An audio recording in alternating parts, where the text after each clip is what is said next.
Charlotte to be Spencer Tiara's new owner, nothing for Lilibet. Guess who desperately wants to wear the tiara one more time before her divorce? In his memoir Spare, Prince Harry wrote that while he and Markle were touched by the idea of the Duchess donning one of Princess Diana's tiaras on the big day, Queen Elizabeth II begged them to select something from a private collection of jewellery at Buckingham Palace instead. The Queen and a royal dresser, Angela Kelly, presented 5 tiaras from which the bride-to-be could choose, with the offerings including one of all emeralds and another with aquamarine stones. Prince Harry said everyone agreed that one stood out from all of the others and looked like it was made for Meghan, though he didn't describe the winning design. 1 week later, when the couple inquired with Kelly about borrowing the tiara for Markle's test with a hairstylist, which Kate Middleton had advised was an arduous process involving sewing the veil to the headpiece and placing it in the exact right location on her head, Harry claims Kelly went silent.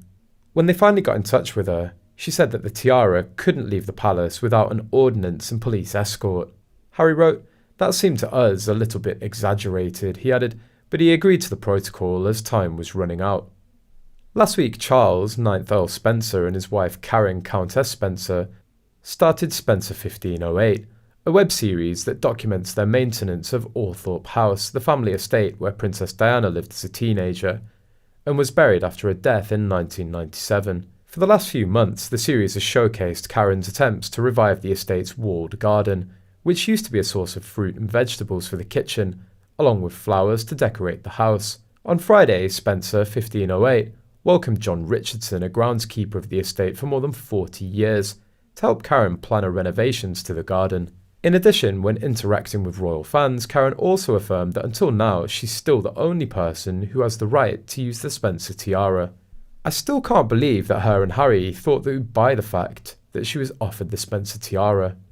At this point it shouldn't, but I'm still astounded that Harry managed to live in British high society for 35 years and learnt nothing about how that stuff works.